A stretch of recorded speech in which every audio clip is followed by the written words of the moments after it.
Now for the moment everyone's been waiting for, we have the Dunu Titan S and the Tripowin Olina. Now I've gotten the most requests for these two IEMs the past few weeks, and in today's video we're going to be listening to them for the very first time. Let's jump into it. Hey friends, Timmy, welcome back to another video on Giz Audio, and today of course we're going to be listening to the Titan S and the Olina, and my DAB of choice for today is going to be the M11 Plus LTD. It is my favorite DAB. It runs every IEM that I own very well. Plenty of power, just a good DAB in general. And the song of choice today is gonna be Happy by Taeyeon. I don't think I pronounced her name correctly, but nonetheless, her music is very good if you're into K-pop. Now let's go with the Titan S first. This thing has been hyped for the past months now, and it took me a while to get a hold of this. I'm sorry about that. I finally have it, so let's now crack into it. Look at that beautiful box. Open the sleeve, you get the Dunu black box, which is quite normal for Dunu.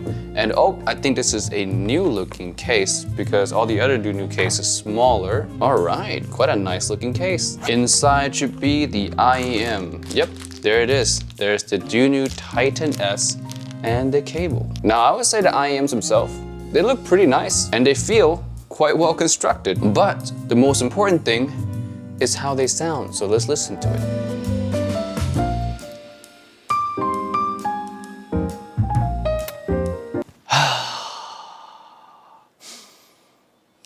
It's good.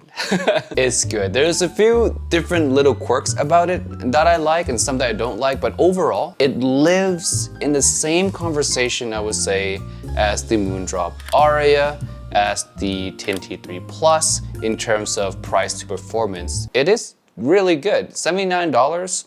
So far, I'm pretty impressed. I'm really excited to listen to more of it and review it for you guys in the future, so stay tuned, subscribe for that. So in the review, I'm gonna be comparing it directly with the Moondrop Aria, the TNT3 Plus, the TNT4, maybe even just all the mainstay under $100. But so far, just based off first impression, it's very good for the price. I would say that it's worth the buy even right now. Even if you guys just wanna go ahead and buy it just right off this recommendation, I don't think you guys would be disappointed. Now, I should probably go over how it sounds to me right now, all right? So to me, this sounds like quite a balanced tuned IEM with more focus a little bit on maybe the treble area. It does have a bit of thinness to the sound, but that does make it sound more analytical and more detailed, and the micro details on here shine through a bit more than some of the other IEMs at this price point, like the Moondrop Aria. Now, in comparison to Moondrop Aria, just based off of memory, I would say that the Titan S has less bass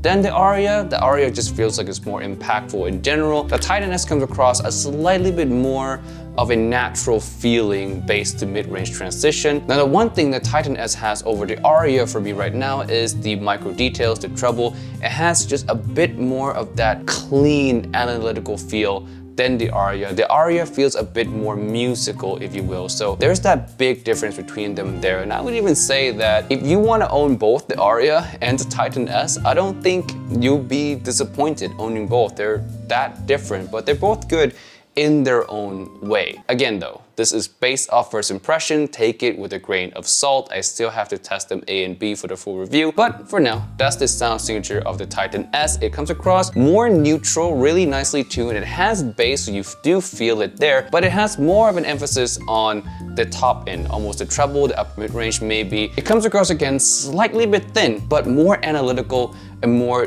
detailed oriented. Overall, big thumbs up. Very impressed. Now, time for Olina. Now this I've done zero research on whatsoever. Is brand new release.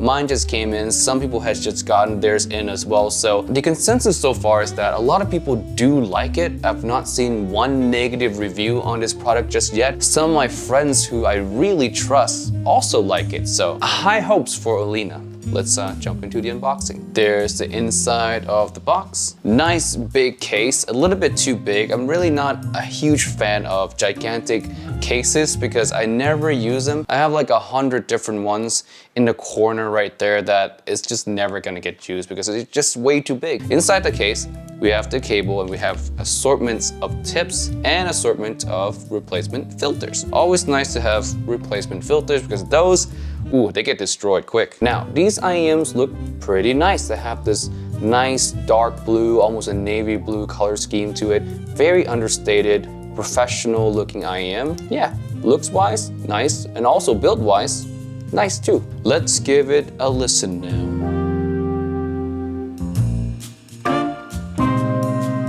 This is quite different from the Melee and quite different from a lot of what Bad Guy Good Audio tend to enjoy. He really enjoys his bassy IEM and a more kind of relaxed, I would say, upper mids and treble in general. This is almost exactly the opposite. The vocalist, or I would say the upper mid range on this, it is very forward and it comes across, you know, Taeyeon, of course, a female singer right here, comes across just dead forward, like almost in your face in a way, and some can even say too shouty of a listen. But for someone who loves vocalists and who loves, you know, just that, you want your vocalist to be as forward as humanly possible without coming across too unnatural, if you will, then the Olina might be up your alley because, again, like I said, the vocalist is just like dead center, almost just overshadowing the rest of the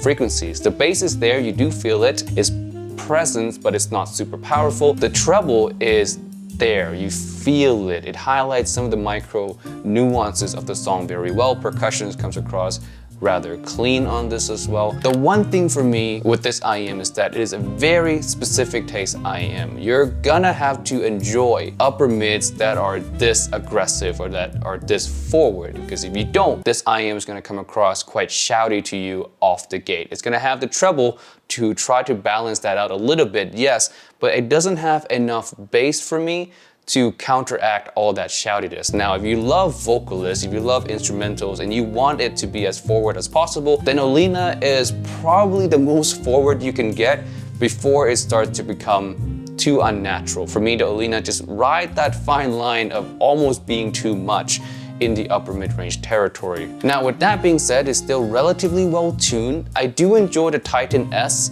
a little bit more than the Olina tuning wise, but I can feel that the Olina has slightly bit more of a detailed or technical performance prowess over the Titan S. Only a tiny bit though. Again, I need to test them side by side, so don't take my word too seriously. But the Olina just feels a little bit more grand, like it has more dimension to it than the Titan S. Again, very small improvement over the Titan S, but overall tuning, I do prefer the Titan S tuning over this one. So yeah, that's pretty much it for the two IEMs, the Titan S and the Olina. I would say my favorite of today is the Titan S. For $79, the performance on that is, again, rather impressive, and the detail retrieval does surprise me how much little micro nuances it can pull out of a song. So Titan S, definitely the winner of today. If you want to go ahead and buy that one, you won't be disappointed at all. But again, please wait for full review if you want to hear my full thoughts on it.